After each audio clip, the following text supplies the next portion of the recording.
Welcome back to my channel. कैसे हैं आप सब? आई होप आप लोग बहुत अच्छे होंगे।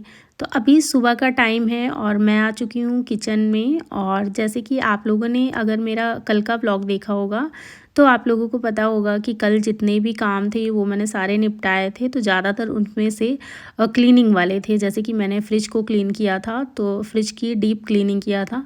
और उसमें से ये मलाई का भगोना मैंने रात में ही बाहर निकाल करके रख दिया था और रात भर ये बाहर रखा रहा है क्योंकि बहुत इस टाइम पे ठंड भी हो रही है और फ्रीज़र में ये रखा था तो इसमें पूरी आइस आइस हो रखी थी। तो रात भर के लिए मैंने इसको छोड़ दिया तो ये नॉर्मल टेम्परेचर पे आ गया। और जब मलाई नॉर्मल टेम्परेचर पे आ जाती है तो उसमें आपको बिल्कुल भी मेहनत करने की ज़रूरत नहीं होती है। बस 2 से 4 मिनट लगते हैं। आप उसको घुमाइए, फिर आप उसको चमचे से भी घुमा सकते हैं और किसी ऐसे विस्कर से या फिर मथानी से, जो लकड़ी वाली मथानी आती है उससे भी कर सकते हैं। और मेरे पास इलेक्ट्रिक कुछ ऐसा चीज़ है नहीं जिससे मैं मलाई से मक्खन निकालूं, तो मैं ज़्यादातर हाथ से ही निकाल लेती हूँ, मथानी से या फिर ऐसे विस्कर से या फिर कभी कभी चिमचे या कलछी से। उससे भी अगर अच्छे से हम घुमाते हैं 2 मिनट तक तो बहुत अच्छे से निकल आती है।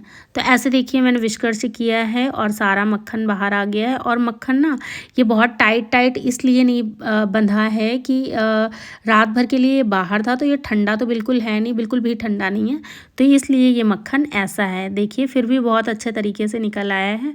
और इसका जो भी जितना ये एक्स्ट्रा छाछ है उसको मैं वापस से उसी भगोने में भी डाल दूंगी और जितना भी ये छाछ निकलेगा इसको आप आसानी से अलग कर सकते हैं। तो मक्खन को मैंने निकाल दिया है, अभी गर्म नहीं किया है क्योंकि उसको साफ गैस पे मैं गर्म करूंगी। अभी मुझे खाना बनाना था तो मैंने सोचा सबसे पहले मैं खाना बना लेती हूँ, फिर गैस को साफ करके फिर मक्खन को गर्म करूंगी, मतलब घी बनाऊंगी। तो यहाँ पर मुझे दाल चावल रोटी सब्जी बनानी है। तो सबसे पहले मैंने पालक की दाल चढ़ा दी है। उड़द की दाल को पालक में डाल करके जो दाल बनाते हैं वो मैं बना रही हूँ यहाँ पर। तो मैंने इसमें हींग और नमक डाल करके चढ़ा दिया है क्योंकि इसमें हल्दी वगैरह नहीं डालती हूँ मैं। और यहाँ पर दूध गर्म कर लिया था मैंने पहले ही, क्योंकि बच्चे उठने वाले थे तो बच्चे जग गए हैं और उनको मैंने ब्रश वगैरह करा करके फिर दूध दे दिया है। और इधर मैंने चाय चढ़ा दी थी हम दोनों के लिए, तो हस्बैंड भी उठ चुके हैं। तो यहाँ पर मैं अपनी चाय छान रही हूँ और एक तरफ दाल बन रही है, दूसरी तरफ मैंने चावल को भिगो दिया है। और दाल को मैं धुल करके कुकर में ही थोड़ी देर के लिए छोड़ देती हूँ ऐसे, तो दाल भी भीग जाती है। और चावल को पकाने से पहले उसको 15-20 मिनट के लिए मैं ज़रूर भिगो देती हूँ, तो चावल भी भीग जाते हैं। और जब भी दाल और चावल को आप भिगो करके बनाते हैं तो दाल और चावल दोनों का टेस्ट भी अलग होता है और बनते भी बहुत अच्छे हैं। तो चावल तो बहुत अच्छे बनते हैं, एकदम खिले खिले। और दाल भी जहाँ पर 2 सीटी लगनी होती है वहाँ पे 1 सीटी में ही दाल आपकी अच्छे से बन जाती है। तो चाय पीने के बाद फिर मैं किचन में वापस आ गई थी और यहाँ पर मैं लहसुन और मिर्च काट रही हूँ क्योंकि अभी इससे दाल मुझे छौंकना है। और अभी मेरे यहाँ मतलब बहुत ज़्यादा ठंड नहीं हो रही है। अगर मैं बाहर निकलती हूँ तो मुझे लगता है ठंड, अगर अंदर रहती हूँ तो बिल्कुल भी ठंड का पता नहीं चलता है। फिर भी ये स्टॉल है, शॉल भी नहीं है, बहुत हल्के वाला जो सूट के साथ स्टॉल मिलता है वो स्टॉल है। तो इसको मैंने ओढ़ रखा है। और आज सुबह नहा करके मैंने नाइट सूट ही डाल लिया था क्योंकि अभी जाते टाइम वैसे भी चेंज ही करना है, तो इसलिए मैंने नाइट सूट ही डाल लिया और नाइट सूट में ही हूँ। तो यहाँ पर देखिए दाल में मैंने हींग, जीरा और लहसुन मिर्च डाल दिया था, अच्छे से पक गया है। और ये मैं दिखा रही हूँ आप लोगों को पालक वाली दाल। और ये दाल उड़द की जो दाल है ये मेरे घर की है, मतलब बाजार वाली नहीं है जो हम लोग बाहर मार्केट से लेते हैं, वो वाली नहीं है, घर की है। तो ये बहुत अच्छी बनती है पालक और बथुए के साथ। अगर आप घर वाली दाल बनाते हैं तो ये बहुत अच्छी बनती है। और मैं गांव जाती हूँ तो गांव से ले आती हूँ, कभी कभार बाहर से भी खरीदती हूँ और कभी कभार गांव से भी ले आती हूँ। तो दाल इधर बन करके हो गई है रेडी। और जो मैंने चावल भिगोए थे उनको मैंने कुकर में डाल दिया है और थोड़ा सा पानी डाल करके इसमें जितना भी पानी लगेगा उतना पानी डाल करके इसका ढक्कन लगा करके फिर इसको गैस पे चढ़ा दूंगी। जैसे कि ये चावल पहले से भीगे हुए हैं तो इसमें सिर्फ 1 सीटी लगानी है और चावल अच्छे से बनकर रेडी हो जाएंगे। होता क्या है, जब आप एक काम के साथ कई कामों को करने लग जाते हैं तो फिर काम में थोड़ा सा टाइम लगता है। और जब आप एक काम को करते हैं तो प्रॉपर उसी काम को करते हैं तो वो कम टाइम में और अच्छे से काम होता है क्योंकि हमारा पूरा फोकस उसी काम की तरफ होता है। बट हम मम्मियाँ ना, हमें मल्टीटास्किंग की आदत सी हो जाती है कि हम जब तक एक काम के साथ 4 काम नहीं करें तो होता ही नहीं है। और होता भी है, अगर हम करना ना भी चाहें ना तो कभी कोई इधर से आवाज़ दे रहा है, कभी कोई उधर से आवाज़ दे रहा है, कभी बच्चे बुला रहे किसी काम के लिए, तो फिर हमें काम को बीच बीच में छोड़ करके जाना ही पड़ता है। बट आज मैंने सोच लिया था कि मैं किचन का पूरा काम निपटा करके ही बाहर निकलूंगी, और वही किया। तो यहाँ पर चावल भी लगभग बन गए हैं और आटा को मैंने गूंथ करके रख दिया है।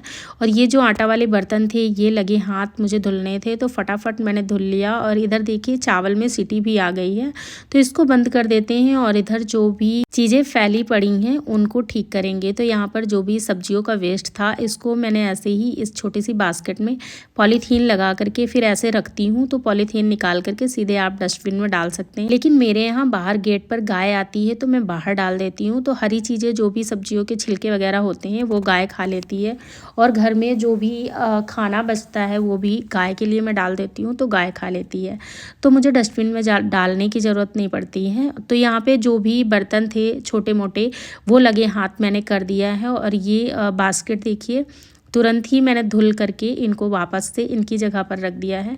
और अब बारी आ गई थी रोटी बनाने की, तो मैंने चकला बेलन और तवा वगैरह निकाल लिया है। अब मैं बनाऊंगी रोटियां। और जब मैंने दाल चढ़ाया था तो फ़ोन में लगा लिया था 30 मिनट का अलार्म कि मुझे 30 मिनट के अंदर सारे काम निपटाने हैं। तो मैंने अपने कामों के साथ साथ किचन को भी क्लीन करा है। जो भी बर्तन खाली होते गए उनको हाथ के हाथ धुलती गई, और जो भी काम करने थे उनको एक के बाद एक करके सारे कामों को फटाफट फिनिश किया है। और जब आप अपने लिए एक टाइम लाइन बनाते हैं तो आपके माइंड में कहीं ना कहीं ये चीज़ चल रही होती है कि हमें इस टाइम के पहले अपने टास्क को पूरा करना है। और जो भी काम होते हैं, फिर चाहे घर का काम हो या बच्चों का काम हो, तो उसको आप अपने एक टास्क के हिसाब से लेकर के चलते हैं। और मेरे यहाँ मेरे बच्चों में भी यही आदत है। मैं बच्चों के भी जो काम होते हैं, होमवर्क वगैरह होता है, या फिर उनको मैं छोटे मोटे जो काम देती हूँ तो उसको भी एक टास्क की तरह देती हूँ कि आपको ये इतने टाइम में फिनिश करना है। उनकी टाइमलाइन उनके अकॉर्डिंग होती है और मेरी टाइमलाइन मेरे अकॉर्डिंग होती है। मुझे अपना पता है कि मैं कितनी देर में क्या काम कितने टाइम में कर पाऊंगी, तो उसी हिसाब से मैं अपने सारे कामों को निपटाने की कोशिश करती हूँ। और यहाँ पर मेरा खाना बनकर हो गया था रेडी। मुझे हस्बैंड के लिए खाना निकालना था क्योंकि उनको बाहर जाना है, तो मैंने उनकी प्लेट लगा दी है और वो खाना खा करके बाहर चले जाएंगे। फिर मैं अपने काम पे लगूंगी। मुझे अभी कपड़े वगैरह निकालने हैं। कुछ तो मैंने कल निकाल करके रख दिए थे बच्चों के और अपने, और कुछ कपड़े अभी मुझे निकालने हैं तो वो मैं निकालूंगी। तो यहाँ पर खाना मैंने निकाल दिया है, खाना मैं दे दूंगी, उसके बाद जाऊंगी बेडरूम में। तो इस प्लेट में मैंने दाल, चावल, रोटी, सब्जी और ये अचार का डब्बा, इतना सामान लेकर के मुझे आगे रूम में चलना है जहाँ पे सोफ़ा है, वहाँ पे हम लोग खाना खाते हैं। तो वहाँ पे चलती हूँ और फिर मिलती हूँ मैं आप लोगों से सीधा बेडरूम में, क्योंकि बेडरूम के जो भी काम है वो उसके बाद मुझे निपटाने हैं। तो यहाँ पर मैं आ गई हूँ बेडरूम में और बच्चे यहाँ पर खेल रहे थे। तो बेडशीट की देखिए क्या हालत कर दी है इन लोगों ने। और ये जो मैं कपड़े उठा करके रख रही हूँ इनको मैंने रात में ही निकाल दिया था। ये बच्चों के कपड़े हैं और मुझे अपने कुछ कपड़े निकालने हैं, क्योंकि मैं ससुराल जा रही हूँ, वहाँ पे सूट पहनना बिल्कुल भी अलाउ नहीं है। मैं साड़ी पहनती हूँ, तो मुझे अपने लिए साड़ियाँ निकालनी हैं। और साड़ियाँ मेरी कबर्ड में कम ही रहती हैं। मेरी साड़ियाँ ज़्यादातर बेड में ही रहती हैं, तो मुझे बेड से साड़ियाँ निकालनी थी। तो मैंने इस गद्दे को हटाया, बेडशीट को हटाया और दोनों गद्दों को हटाया। फिर और बेड जब मैंने खोला था ना, तो इसमें मुझे कुछ डस्ट दिखी, तो मुझे लगा इसको क्लीन करना चाहिए। और ये सोच करके मैंने इसको छेड़ दिया और इसमें मेरा 1 से 1.5 घंटा कब चला गया मुझे पता ही नहीं चला। इस टाइम पे एक तो बच्चे भी घर पे थे। जब बच्चे घर पे होते हैं ना, तो जिस काम में 10 मिनट लगने हैं उस काम में 20 मिनट लगते हैं, 25 मिनट लगते हैं, तब जा कर के वो काम होता है। क्योंकि अगर हम कुछ ऐसा काम करते हैं तो उनको अपना खिलवाड़ हर चीज़ में दिख ही जाता है, वो हर चीज़ से खेल ही लेते हैं। और यहाँ पर देखिए बेडशीट से इस पे पोछा लग रहा है। ये जितना भी इसमें गंदगी है ये सारी ये लोग निकाल करके आज मानेंगे। तो यहाँ पे दोनों लगे हुए हैं इसको पोछने में। मैं इधर अपनी साड़ियाँ चूज़ कर रही थी कि मुझे क्या पहनना है। तो मैं अभी फाइनल आपको दिखाऊंगी कि मैंने क्या निकाला है पहनने के लिए, मतलब पहन करके जाने के लिए। और बाकी इसी तरीके से रहा आज का मेरा कुछ दिन। और अगर आप लोगों को ये वीडियो पसंद आई हो तो प्लीज़ चैनल को सब्सक्राइब कर दीजिएगा और इस वीडियो को एक लाइक ज़रूर कर दीजिएगा। और ये मैंने साड़ी निकाली थी अपने पहनने के लिए, तो मैं आप लोगों को दिखा रही हूँ। ये वाइन कलर की साड़ी है और इसके साथ ना 2 ब्लाउज़ हैं। एक ये वाला ब्लाउज़ है, ये किसी और साड़ी का है बट मैं इस पे पहन लेती हूँ, इस पे बहुत अच्छा जाता है ये।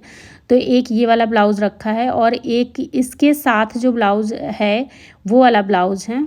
तो ये वाला ब्लाउज़ रखा है बट ये मुझे लगता है थोड़ा सा लूज़ है, तो ये अगर मुझे सही आया तो मैं ये वाला पहनूँगी, नहीं तो फिर ये वाला दूसरा वाला जो येलो वाला है, मस्टर्ड वाला, ये वाला पहनूँगी। और इसके साथ में मैंने ये वाली बैंगल्स निकाली हैं। तो आप लोग बताइएगा आप लोगों को कैसा लगा ब्लॉग। मिलते हैं नेक्स्ट वीडियो में, तब तक के लिए बाय।